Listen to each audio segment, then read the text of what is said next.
Bom dia, pessoal. Hoje é a nossa última aula de respiração. Vamos ver a fosforilação oxidativa.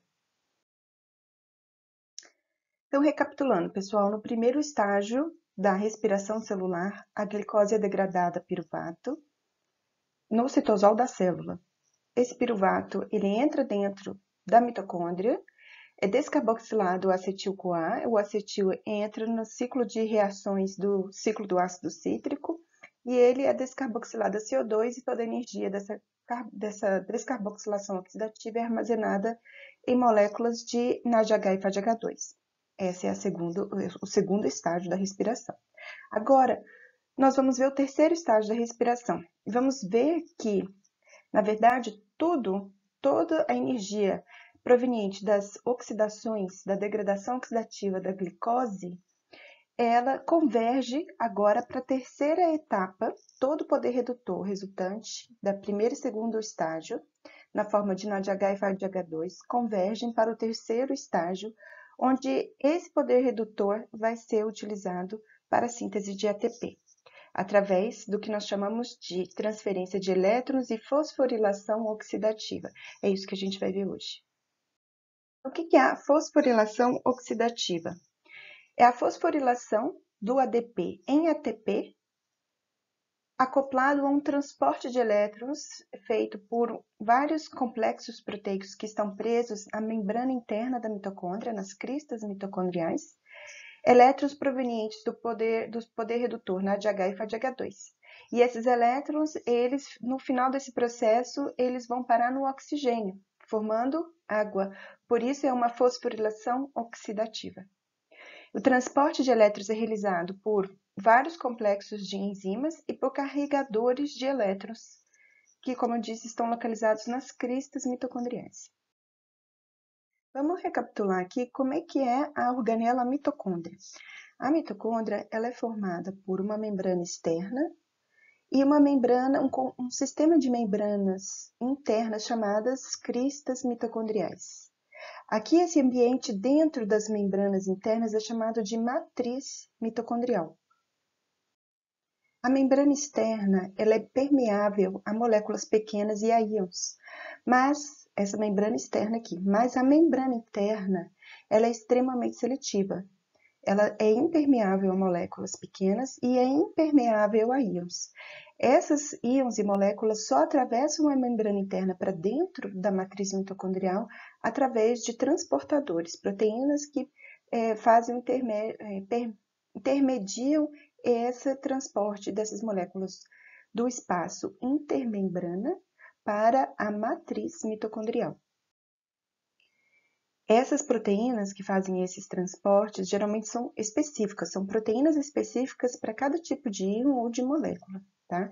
E a membrana externa, ela possui poros, que na verdade são proteínas do tipo de canais, onde podem passar várias moléculas, e nesse caso muitas vezes não são específicas.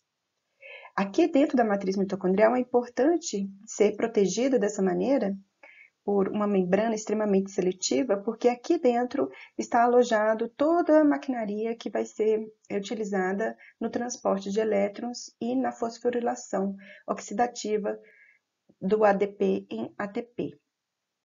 Então, aqui dentro da matriz tem várias proteínas, várias enzimas importantes, como o complexo da piruvato desidrogenase, as enzimas do ciclo do ácido cítrico e as proteínas que fazem parte da cadeia transportadora de elétrons da fosforilação oxidativa, bem como também enzimas envolvidas em metabolismos importantes também da célula, como a beta-oxidação de ácidos graxos e oxidação de aminoácidos, que vão gerar também precursores para o ciclo do ácido cítrico e poder redutor agora para a terceira fase da respiração. Além disso, as mitocôndrias contêm ribossomos e DNA. Existe uma teoria, né, chamada de teoria endossimbiótica, que explica por que as mitocôndrias têm material genético. Elas não só têm o próprio material genético, como elas se replicam durante a divisão celular.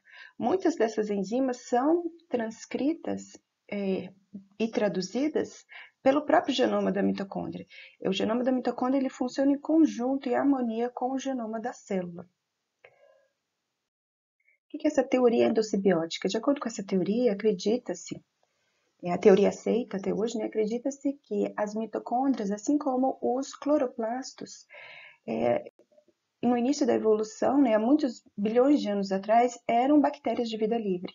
As mitocôndrias eram bactérias tipo bactérias roxas, né? E os cloroplastos eram cianobactérias. Em algum momento da evolução, eles foram fagocitados, englobados por células eucarióticas e se estabeleceu uma simbiose entre essas bactérias e as células. E com o passar dos anos, dos bilhões de anos, essas bactérias se tornaram parte dessas células. Hoje são tratadas como organelas, mas são organelas semi-autônomas, porque elas possuem o seu próprio material genético, são capazes de se replicar sozinha e de sintetizar grande parte das proteínas e enzimas necessárias para o seu próprio metabolismo. Então, vamos entrar dentro da mitocôndria, lá dentro das membranas internas, nas cristas mitocondriais. É ali que ocorre a cadeia transportadora de elétrons e a fosforilação oxidativa do ATP, né, do ADP em ATP. O que é a cadeia transportadora de elétrons? É um conjunto de complexos de proteínas, complexos proteicos, tá, que vão intermediar a transferência de elétrons vindas do NADH e do FAD, que está aqui na succinato desidrogenase, vão pegar esses elétrons, vão transportar de uma proteína para outra, por isso é uma cadeia de transporte de elétrons. Finalmente, esse elétron vai parar no oxigênio, formando água. Nesse transporte de elétrons, nessa cadeia transportadora, ocorre em paralelo, impulsionado pelo transporte de elétrons, um transporte de prótons da matriz mitocondrial, também chamado de lado N da membrana, para o espaço intermembrana, que é o espaço entre a crista mitocondrial e a membrana externa da mitocôndria, também chamado de lado P. Então, paralelo ao transporte de elétrons, na cadeia transportadora de elétrons, ocorre um bombeamento de prótons da matriz para o espaço intermembrana. Com esse bombeamento, ocorre um acúmulo de prótons desse lado da membrana, levando a um gradiente, formando um gradiente eletroquímico.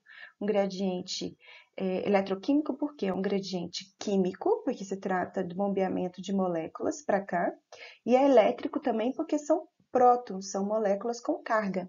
Então, forma-se um gradiente muito positivo aqui e aqui muito negativo, um gradiente químico com muita concentração de próton aqui e pouca concentração de próton do lado de cá.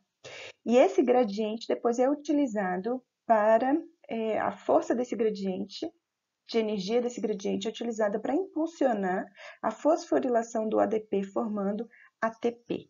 Então, hoje nós vamos ver com detalhes cada um desses complexos proteicos e dos carregadores de elétrons, tá? Como é que eles fazem esse transporte de elétrons e depois como que esse gradiente eletroquímico impulsiona a síntese de ATP. Antes de continuar e entrar em detalhes da cadeia transportadora de elétrons, é interessante a gente fazer a comparação do que acontece dentro das mitocôndrias e dentro dos cloroplastos. São duas organelas que vêm da teoria endossimbiótica, né? Originalmente eram bactérias de vida livre. Então, elas possuem características muito semelhantes, tá?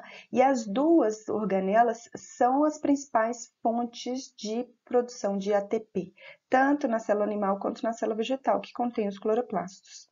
Qual que é? Nas duas organelas ocorre fosforilação oxidativa, a utilização de um gradiente eletroquímico para impulsionar a síntese de ATP, através da transferência de elétrons por uma cadeia transportadora de elétrons. Qual que é a diferença, as diferenças e as semelhanças da fosforilação oxidativa da mitocôndria e do cloroplasto? Na mitocôndria a gente chama de fosforilação oxidativa e no cloroplasto a gente chama de fotofosforilação. Por quê? Na mitocôndria, os elétrons que vão impulsionar essa transferência de elétrons, ela vem da oxidação de moléculas químicas, de combustível energético, né? Oxidação da glicose, de lipídios, de aminoácidos. Já no cloroplasto, esses elétrons, eles vêm da molécula de água, tá? E impulsionado pela quebra dessa molécula de água pela luz, a luz do sol, tá? Então, a luz converge a água em doador de elétrons. E na mitocôndria, é a oxidação de moléculas combustíveis, moléculas orgânicas, que doam esses elétrons para a cadeia transportadora de elétrons. Na transporte de elétrons, ocorre o bombeamento de prótons. Na mitocôndria, esses prótons são bombeados de dentro da matriz mitocondrial, que é o espaço mais interno da organela, para o espaço intermembrana. E no cloroplasto é o contrário. Esses prótons são bombeados do que seria o espaço intermembrana, tá? Para o espaço mais interno do cloroplasto, para o lume do estroma, para o lume dos tilacoides. E nos dois casos, é a força desse gradiente eletroquímico que vai impulsionar a síntese de ATP, tá? Nós não vamos entrar em detalhes na fotossíntese aqui, do que acontece no cloroplasto, mas é bom que vocês tenham em mente que o processo é muito semelhante ao que ocorre nas duas organelas. As principais fontes de síntese de ATP nas organelas, em ambas as células animal e vegetal, vêm da mitocôndria e do cloroplasto. Pois bem, então vamos entrar em detalhes agora nessa cadeia transportadora de elétrons. Ela é composta por 4 complexos proteicos principais, tá? Que é o complexo 1, que chamamos de complexo 1, 2, 3 e 4. Mais especificamente, o complexo 1 é uma NADH-ubiquinona oxidase, que oxida o NADH, né, recebendo elétrons do NADH. O complexo 2 é a succinato desidrogenase, que é aquele complexo proteico que a gente viu lá no ciclo do ácido cítrico, que produzia um FADH2, né? É ela aqui, olha, ela é ancorada na membrana. Ela, na verdade, ela é tanto um complexo proteico que participa do ciclo do ácido cítrico, que está ocorrendo aqui dentro da matriz mitocondrial, tá? E ela também é uma proteína, um complexo proteico integrante da membrana interna da mitocôndria, que participa dessa transferência de elétrons na fosforilação oxidativa. O complexo 3 é o complexo do citocromo BC1 e o complexo 4 é o complexo do citocromo oxidase, que vai doar esse elétron para o oxigênio formando água. Além desses quatro complexos proteicos, existem os carregadores de elétrons que vão intermediar a transferência de elétrons entre um complexo proteico e outro. Esses carregadores, eles são solúveis ou na matriz, tá? Solúveis em meio aquoso, ou são solúveis em meio lipídico, que eles são solúveis, eles ficam dentro da membrana interna, né? A membrana é uma bicamada lipídica, tá? Um meio ali hidrofóbico. Então, existem alguns carregadores que vão transferir o elétron ali dentro da membrana, entre aquele espaço ali da bicamada lipídica. Então, os carregadores de elétrons são os NADs, os FADs, esses aqui são hidrossolúveis, né? Ficam na matriz da mitocôndria. E temos também a quinona, que é hidrofóbica, ela fica ali dentro da membrana interna, naquela dupla camada interna.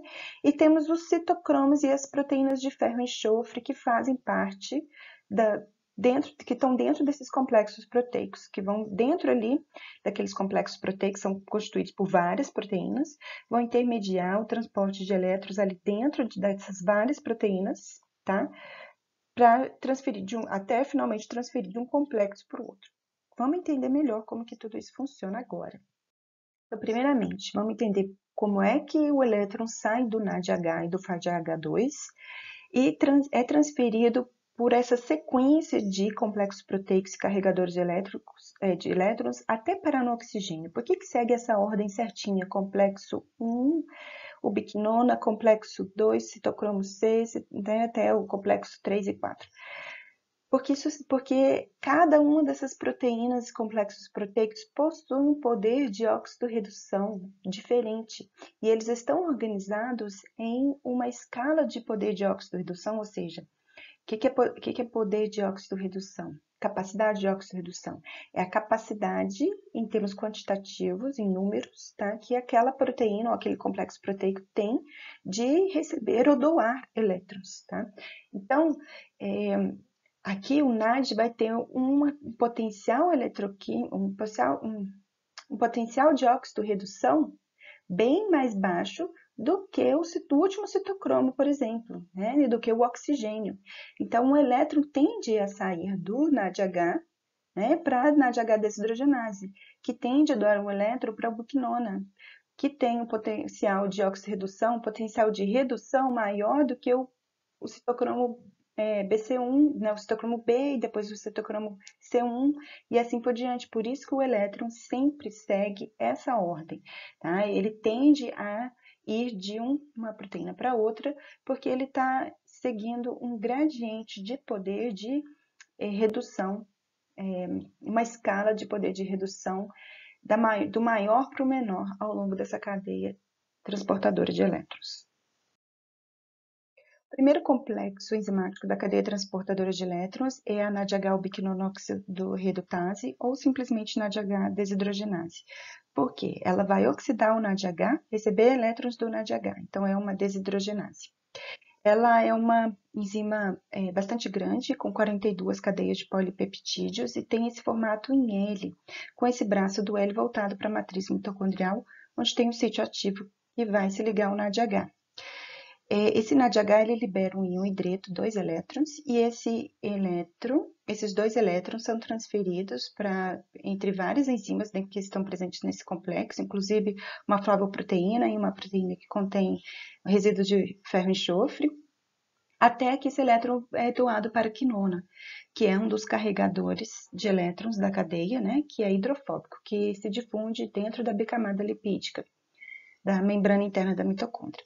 Então, os 2 elétrons vindos do NADH, eles são transferidos por meio do complexo 1, da NADH desidrogenase, até a quinona. A quinona recebe esses 2 elétrons juntamente com 2 prótons da matriz para equilibrar as cargas, né, formando a ubiquinona. A energia liberada nesse processo de transferência de elétrons é utilizada para bombear 4 prótons da matriz mitocondrial para o espaço intermembrana. Então, o complexo 1, ele é um bombeador de prótons, que bombeia prótons sempre em uma direção só, da matriz para o espaço intermembrana. O complexo 2, vocês já conhecem, é a succinato desidrogenase. É um dos complexos proteicos lá do ciclo do ácido cítrico, que oxida o succinato. É a única enzima do ciclo do ácido cítrico que está ancorada na membrana e que também faz parte da cadeia transportadora de elétrons, na matriz mitocondrial. Então, o complexo 2, ele recebe elétrons do succinato, da oxidação do succinato, passa para o FAD, e esse FAD agora passa esses elétrons para outras enzimas que constituem esse complexo proteico e dão elétrons para a quinona, formando a ubiquinona. Nesse processo, não há bombeamento de prótons da matriz mitocondrial para o espaço intermembrana. Então, o complexo 2 é a succinato desidrogenase, que também faz parte do ciclo do ácido cítrico, recebe elétrons por meio do FAD e transfere esse elétron para a quinona, formando biquinona. E não é um bombeador de prótons, tá? Não ocorre bombeamento de prótons da matriz para o espaço intermembrana. O terceiro complexo é o complexo do citocromo BC1 ou biquinona citocromo C oxidorredutase. Ele vai intermediar a transferência de elétrons da ubiquinona para o citocromo C, que é um carregador de elétron hidrossolúvel localizado no espaço intermembrana. Então, o complexo 3 transfere elétrons, recebe elétrons da ubiquinona e transfere para o citocromo C, que é uma proteína hidrossolúvel no espaço intermembrana. O complexo 4, que é a etapa final da cadeia transportadora de elétrons, vai receber elétrons desse citocromo C e transferir esses elétrons também, através de várias enzimas presentes nesse complexo, até o oxigênio, reduzindo o oxigênio à água. Então, nesse processo de redução do oxigênio à água, é consumido 4 prótons da matriz mitocondrial para a redução do oxigênio à água, e a energia liberada nessa transferência de elétrons é utilizada também para bombear mais 4 prótons da matriz mitocondrial para o espaço intermembrana, finalizando então toda a transferência de prótons e a formação desse gradiente eletroquímico na membrana interna da mitocôndria. Então, resumindo, pessoal, de uma forma bem simplificada, o complexo 1 e o 2 transferem elétrons, recebem elétrons do NADH e do FADH2, respectivamente, e transferem esses elétrons para a ubiquinona, que é móvel, que é lipossolúvel aqui dentro da bicamada lipídica da crista mitocondrial. Nesse processo, o complexo 1 bombeia 4 prótons da matriz para o espaço intermembrana. O complexo 2 não bombeia prótons. A ubiquinona, ela transfere agora esses elétrons para o complexo 3, tá? O qual vai intermediar essa transferência de elétrons da ubiquinona para o citocromo C. Esse complexo 3, ele recebe um elétron de cada vez da ubiquinona, e cada vez que ele recebe um elétron, ele bombeia um próton. Tá? Então, no final, ele transfere os 2 elétrons da ubiquinona para o citocromo C, que é hidrossolúvel, ele é solúvel aqui no espaço intermembrana. Nesse processo, esse complexo 3 utiliza a energia da transferência de elétrons para bombear, então, ao final, 2 prótons da matriz para o espaço intermembrana. O citocromo C transfere esses 2 elétrons, para o complexo 4. Esse complexo 4 faz a intermediação, né, transfere esses elétrons do citocromo C até o oxigênio molecular que está aqui dentro da matriz mitocondrial, reduzindo esse oxigênio à água, utilizando prótons da matriz. E ele também utiliza a energia dessa transferência de elétrons para bombear mais prótons da matriz para o espaço intermembrana. O complexo 4 bombeia 4 prótons para cada 2 elétrons que ele transfere para o oxigênio, formando uma molécula de água. Então, resumindo, os elétrons provenientes de poder redutor, que são produzidos na oxidação da glicose, tanto na etapa da glicólise quanto do ciclo do ácido cítrico, chegam até a cadeia transportadora de elétrons na forma de NADH e FADH2. Esses elétrons são transferidos agora através de uma cadeia transportadora de elétrons, vários complexos proteicos e carregadores de elétrons, que são complexo 1, 2, 3 e 4, a quinona e o citocromo C, transferem esses elétrons até o oxigênio, até a molécula de oxigênio, reduzindo o oxigênio à água. E nesse processo, a energia dessa transferência de elétrons é utilizada para bombear prótons de um espaço, de um lado da membrana da matriz mitocondrial para o outro lado, da matriz mitocondrial para o espaço intermembrana, tá? Formando um gradiente de prótons aí na membrana interna da mitocôndria. E esse gradiente agora vai ser utilizado para a formação de ATP. Ok, mas qual é o mecanismo químico que acopla, então, o fluxo de prótons com a fosforilação oxidativa?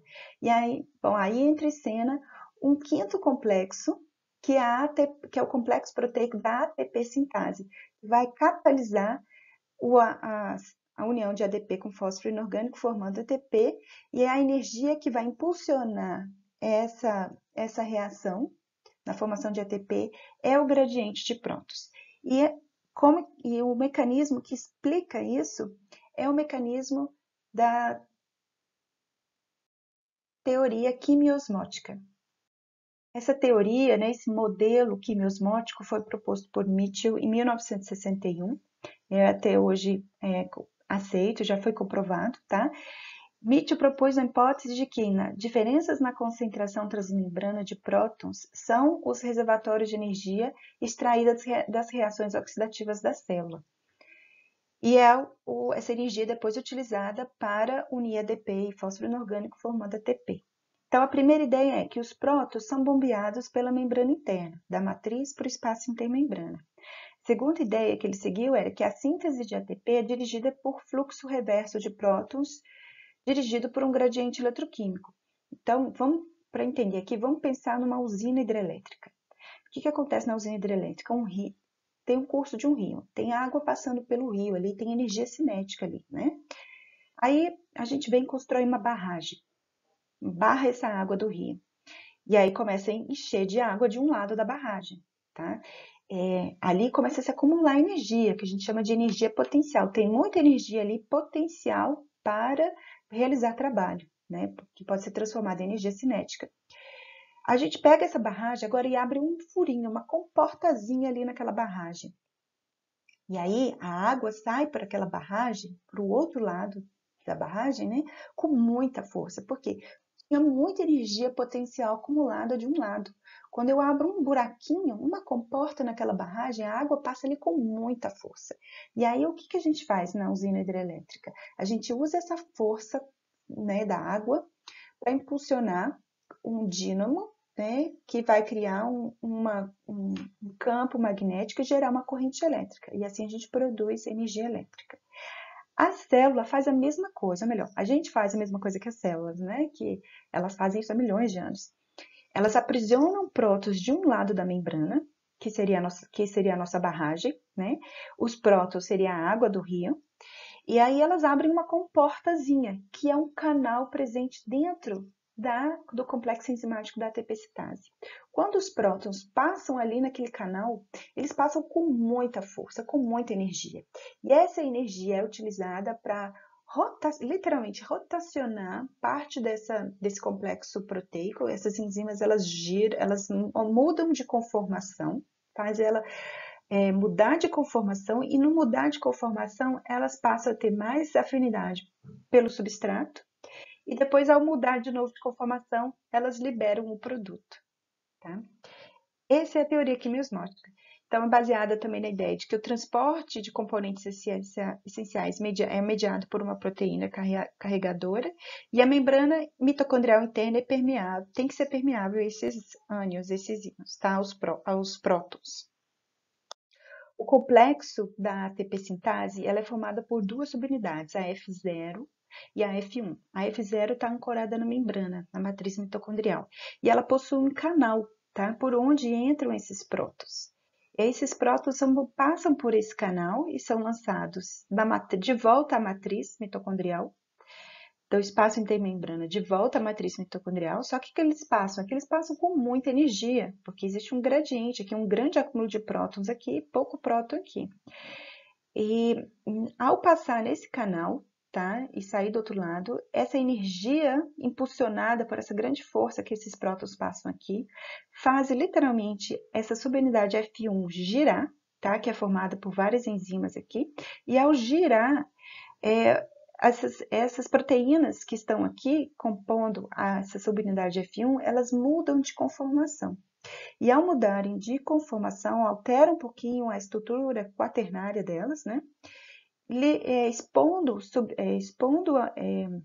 aminoácidos, peptídeos, partes de peptídeos, aminoácidos, que vão ter mais afinidade pelo ADP, o fósforo inorgânico.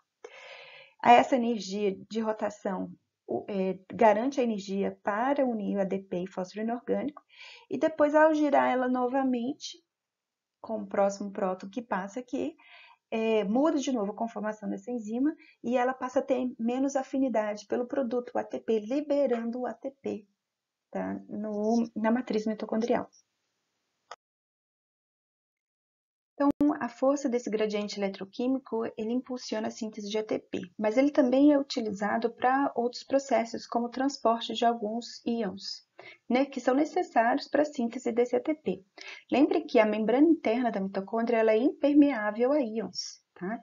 Mas dentro da matriz é necessário ADP e fósforo inorgânico para a síntese de ATP. ATP também possui carga, tá, gente? Então, essas moléculas não vão atravessar a matriz mitocondrial se não for através de um transportador. E aí, o que acontece? Nas membranas internas da mitocôndria, existem proteínas que transportam ADP e PI para dentro da matriz contra um gradiente de concentração, né? Porque é necessário muito ADP e fósforo inorgânico dentro da matriz para síntese de ATP. E o ATP, que está sendo produzido em grande quantidade ali, tem que ser transportado agora para fora da matriz, para que ele possa ir para o citosol e ser utilizado no metabolismo da célula. Essas proteínas fazem esses transportes utilizando também a energia proveniente desse gradiente eletroquímico. Além disso, é necessário poder redutor para a cadeia transportadora de elétrons. Essa transferência, né, que começa ali no complexo 1 e no complexo 2, ocorre no lado interno, né, na matriz mitocondrial. E como que esse NADH, esse poder redutor, ele chega até a matriz mitocondrial se a membrana interna da mitocôndria é impermeável ao NADH? Então tem que haver um transporte de NADH por meio de uma proteína transportadora, que utiliza também o gradiente, a energia do gradiente de prótons, né, o gradiente eletroquímico de prótons, para fazer esse transporte. O NADH, não existe uma proteína que transporta NADH, na forma de NADH. Então, ele é transportado na forma de metabólitos de moléculas orgânicas que carregam esse potencial, que carregam essa energia, né, esse poder de redução. Como que acontece isso? No espaço intermembrana, ou no citosol, esse NADH, elétrons contidos no NADH são doados para o malato, ou seja, o NADH são doados para o oxalacetato, desculpa. Então, o oxalacetato ele é reduzido pelo NADH formando malato, tá? Então, o malato é uma molécula muito mais reduzida que o oxalacetato.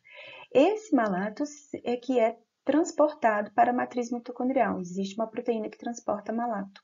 Na matriz mitocondrial, esse malato ele é oxidado ao oxalacetato de novo, e o elétron produto dessa oxidação é armazenado de novo numa molécula de NADH. Agora sim, esse NADH pode dar início à cadeia transportadora de elétrons. E como que esse oxalacetato volta para o espaço intermembrana e para o citosol? Esse oxalacetato agora ele é transformado em aspartato, e o aspartato é que é transportado para o espaço intermembrana. Ali ele é novamente transformado em oxalacetato, dando continuidade a esse ciclo. É assim que a célula faz a transferência de poder redutor de uma organela para outra, tá? Do citosol para a mitocôndria, do espaço intermembrana para dentro da matriz, do citosol para um cloroplasto, do citosol para um peroxissomo, tá? O poder redutor, ele é transferido sempre através por meio de moléculas orgânicas, tá? Que são reduzidas e oxidadas, geralmente oxalacetato, malato e aspartato. Então, no caso da mitocôndria, o NADH é transferido de volta para a matriz mitocondrial por meio de transportadores do tipo malato-aspartato, tá? Que transfere o poder redutor para dentro da matriz mitocondrial, para a cadeia transportadora de elétrons. Esse tipo de transporte se dá nos animais, principalmente no fígado, nos rins e no coração. Nas células do cérebro e do músculo, que utilizam a energia exclusivamente proveniente da glicólise, eles utilizam outro tipo de mecanismo para transferência de poder redutor, que é o circuito glicerol 3-fosfato. Nesse circuito, os elétrons vindos do NADH proveniente da glicólise, aqui do citosol, são utilizados para reduzir de hidroxicetona fosfato em glicerol 3-fosfato. Esse glicerol doa elétrons para uma flavoproteína ancorada na membrana interna da mitocôndria, que transfere esses elétrons diretamente para a ubiquinona, e assim para o complexo 3 e 4. Então, qual é a diferença primordial aqui entre o circuito glicerol 3-fosfato e o circuito malato-aspartato? É que nesse circuito aqui do glicerol 3-fosfato, os elétrons provenientes do NADH citosólico são transferidos diretamente para a ubiquinona, indo para o complexo 3 e 4. No circuito malato-aspartato, os elétrons do NADH são transferidos para o malato, que é transportado para a matriz mitocondrial. Depois esse malato ele é oxidado, os elétrons vão novamente para o NADH, que transfere esses elétrons para o complexo 1. Quando esses elétrons são transferidos para o complexo 1 e do complexo 1 para a ubiquinona, há transporte de prótons, bombeamento de prótons da matriz para o espaço intermembrana. Quando esses elétrons são transferidos diretamente para a ubiquinona, aqui nesse circuito aqui, deixa-se de bombear prótons pelo complexo 1. Vai haver bombeamento só pelo complexo 3 e 4. No final, o gradiente eletroquímico vai ser um pouco menor e o resultado vai ser a produção de um pouco menos de ATP. As plantas possuem alguns complexos enzimáticos a mais do que as células animais. Então, por exemplo, elas possuem NADH desidrogenases na membrana interna da mitocôndria voltados para o espaço intermembrana. Então, essas NADH desidrogenases alternativas, que são chamadas, conseguem receber elétrons vindos do NADH e também de NADPH do citosol. E eles transferem diretamente para a ubiquinona, também pede um pouco de bombeamento de prótons pelo complexo 1, tá? Mas é uma outra alternativa que as plantas possuem diferentemente das células animais. Bom, então a gente viu que a função primordial das mitocôndrias é a produção de ATP, produção de energia na forma de ATP. Mas a mitocôndria também pode exercer outras funções, como por exemplo de gerar calor. As mitocôndrias das células animais possuem uma proteína chamada de proteína desacopladora aqui na membrana interna da mitocôndria. Essa proteína é um canal que permite que os prótons voltem do espaço intermembrana para a matriz. Ao invés de passar pela ATP sintase, impulsionando a síntese de ATP, esses prótons passam por esse canal, reduzindo esse gradiente eletroquímico. Nesse processo, produz menos ATP, mas esse gradiente eletroquímico, né, nesse processo aqui, libera energia, porque tem muita energia desse lado, pouca energia desse lado, certo? Por causa do gradiente eletroquímico de prótons. Então, ao retornar esses prótons para cá, reduzindo esse gradiente, essa energia é perdida na forma de calor. Esse é um processo bastante comum em células adiposas do tecido adiposo marrom, né, que é comum nos recém-nascidos, se localizam principalmente aqui na nuca dos recém-nascidos.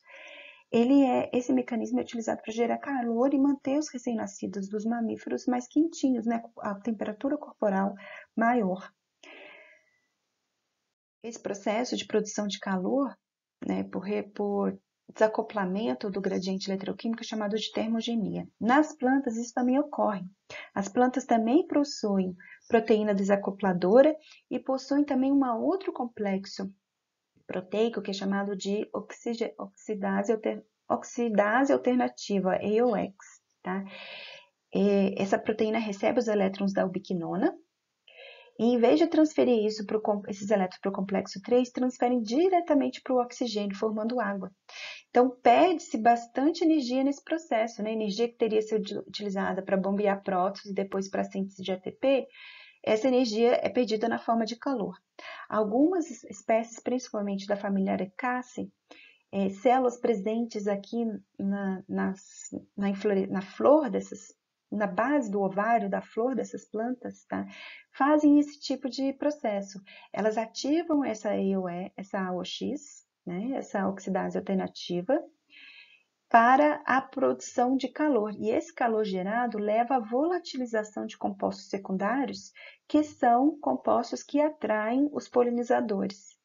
Então, geralmente é um odor não muito bom, né? É um odor característico das arecáceas. Então, aquele cheiro fétido que a gente observa, que a gente sente das flores das arecáceas, vem da ativação desse mecanismo aqui de termogenia nas mitocôndrias, liberando calor para a volatilização de compostos secundários.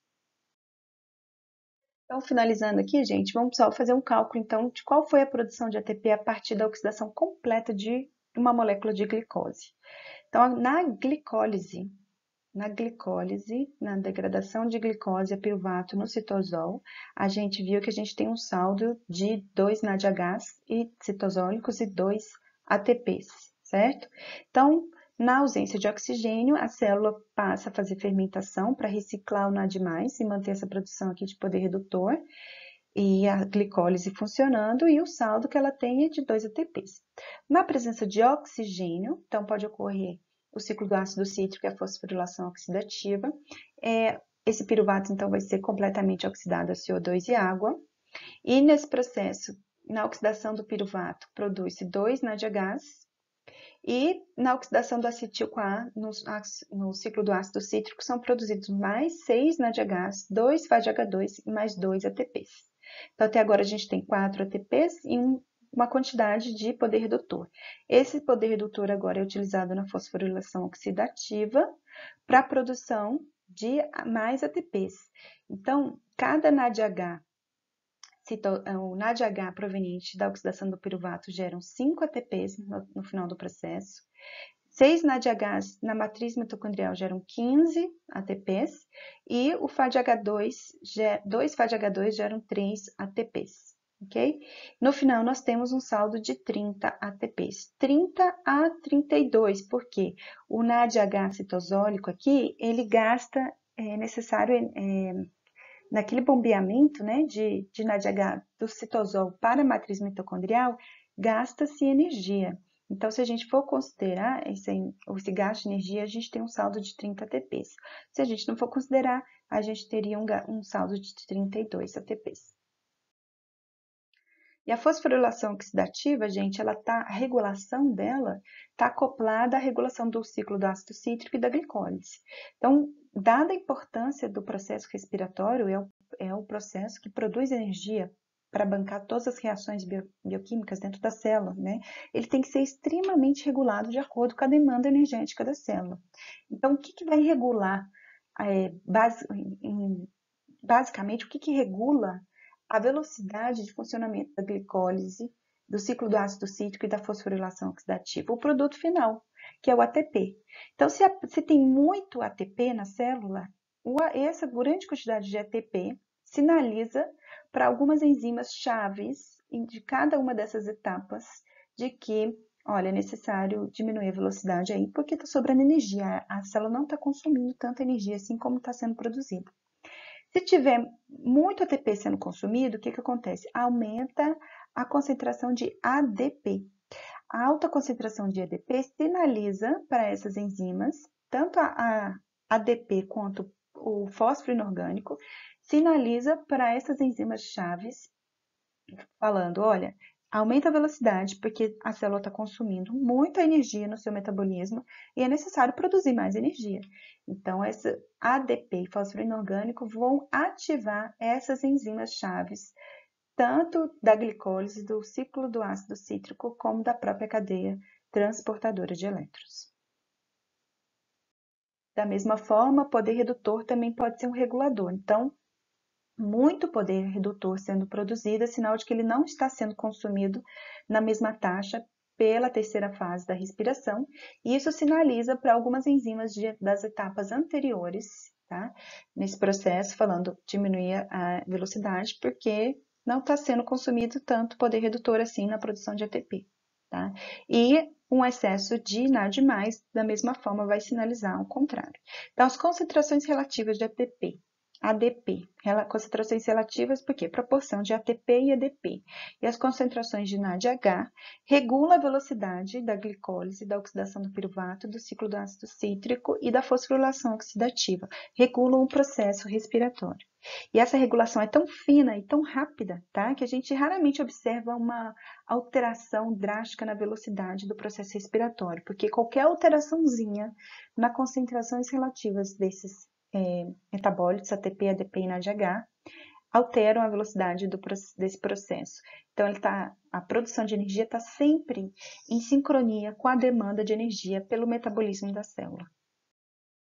E, por fim, é bom saber que existem alguns compostos que são capazes de inibir alguns complexos enzimáticos da cadeia transportadora de elétrons. Então, por exemplo, o complexo 1, ele é sensível a uma molécula chamada de rotenona, tá? E se inibe o complexo 1.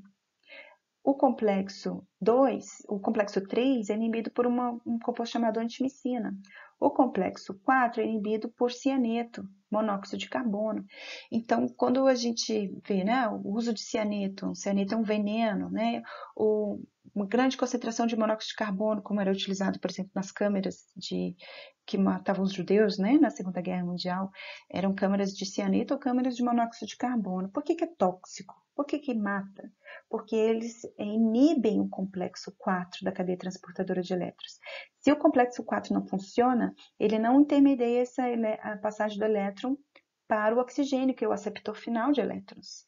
Se não ocorre passagem de elétrons aqui, esses elétrons ficam aprisionados nos outros complexos proteicos e toda a cadeia transportadora de elétrons cessa, ela não para de funcionar. Se não tem cadeia transportadora de elétrons, não há bombeamento de prótons, por consequência, não há produção de ATP. Como que as células vão sobreviver e manter o seu metabolismo sem energia, sem ATP? Por isso que esses compostos aqui são tóxicos para as células. E lembrando falar também que esses compostos muitas vezes são utilizados para estudar a cadeia transportadora de elétrons, né? Então, um inibidor do complexo 3, por exemplo, pode ser utilizado para estudar a função daquele complexo 3 ou o efeito de alguma outra substância na respiração, tá? Bom, então finalizando aqui, o que a gente viu na aula de hoje de fosforilação oxidativa? Nós relembramos como que é a estrutura da mitocôndria, vimos os componentes da cadeia transportadora de elétrons da respiração, cada um dos complexos proteicos, cada um dos carregadores de elétrons. Entendemos o que é a teoria quimiosmótica, que utiliza a energia do gradiente eletroquímico para a produção de ATP por meio da ATP sintase. Vimos que a energia do gradiente eletroquímico também está acoplado a outros processos de transporte, que a mitocôndria também pode ser utilizada para gerar calor, em termogenia. Vimos o balanço energético de todo o processo respiratório e como que funciona a regulação. E vimos rapidamente sobre alguns bloqueadores dos complexos proteicos da cadeia transportadora de elétrons. Então é isso, pessoal. Aqui a gente finaliza o processo respiratório. Um abração, tchau, tchau.